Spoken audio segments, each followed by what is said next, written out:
প্রিয় দর্শক আসসালামু আলাইকুম। দর্শক আপনাদের প্রীতীয় শুভেচ্ছা জানিয়ে শুরু করছে আমাদের আজকের প্রতিবেদন। তো দর্শক দেখতেই পাচ্ছেন আমাদের সামনে এক আপু দাঁড়িয়ে আছে, আমরা তার গল্পটা শুনবো, জানবো আপু কেন আমাদের ইউটিউবের মাঝে আসবেন, তিনি কি বলতে চান। আপু আসসালামু আলাইকুম, ওয়ালাইকুম সালাম।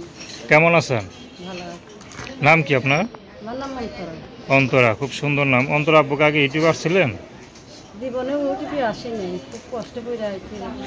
জীবন আসেন না তো এখন কেন আসতে হইলো বলেন? এখন আইছি কেন, যে স্বামী নিশা পান খায়, একটা বাচ্চা আছে, সে খাওয়ান খরচ দেয় না, তালাক দিয়েছে। এখন আমি একটু সেলাই মেশিনের কাজ করি, তো ভাড়া মেশিনে, তাই ওইটা করেই মারা নিয়ে চলি, বাবা নাই। আচ্ছা, তো কি করেন আপনি এখন? এখন আমি একটু সেলাই মেশিনের কাজ করি মানুষের বাসায়।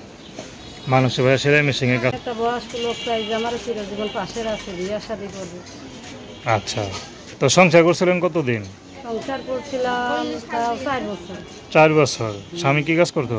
স্বামী ওই সুখের আলমারির কাজ করতো। আচ্ছা, মানে খাট পালং সুখে হ্যাঁ। যেগুলো বানায় কাঠের মিস্ত্রি কাজ করতো আর কি, মানে কাঠ মিস্ত্রি বলে যেটাকে নাকি? হ্যাঁ। আচ্ছা, হয়তো বা কাজ কাম তো ভালোই করতো, তাহলে বেতন কি মানে ঠিক মতো খরচ ওই দিত না? ভাই তো সবলে নেশাবান খাতো, আমার খাওয়ান খরচ দিত না, আচ্ছা, মারধর করতো, অত্যাচার করতো। বিয়েটা কি প্রেম করে করছিলেন না পরিবার দিছিল কোনটা? না, পরিবারেই দিত। আচ্ছা, এখন তো মনে করেন আপনার বিবাহিত একটা মেয়ে, বয়স মোটামুটি ভালোই হয়ে গেছে গা, তারপরে বাচ্চাও আছে, তো এখন যদি আপনার কোনো বয়স্ক পুরুষ বিয়ে করে আপনি করবেন? হ্যাঁ, আমি বয়স্ক পুরুষই চাই, যে আমার জীবন সঙ্গে একটা বয়স্ক পুরুষ শুধু আমার দায়িত্ব নেবে, বিয়ে শাদি করবে।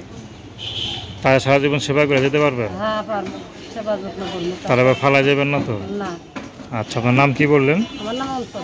আচ্ছা, তো অন্তর আপাতত অন্তর খালি আছে তো নাকি? হ্যাঁ, অন্তর খালি আছে। না আবার ভরে গেছে কোনটা? না, ভরি নেই। আচ্ছা, তো দর্শক আপনারা অন্তর আবার কথা শুনলেন, তার নাম্বারটা হচ্ছে 01705074270। আমি নাম্বারটা আবারও বলছি, 01705074270। তো দর্শক, প্রেম ভালোবাসা সাহায্য সহযোগিতা বিয়ে শাদী করা একান্ত আপনাদের ব্যক্তিগত ব্যাপার।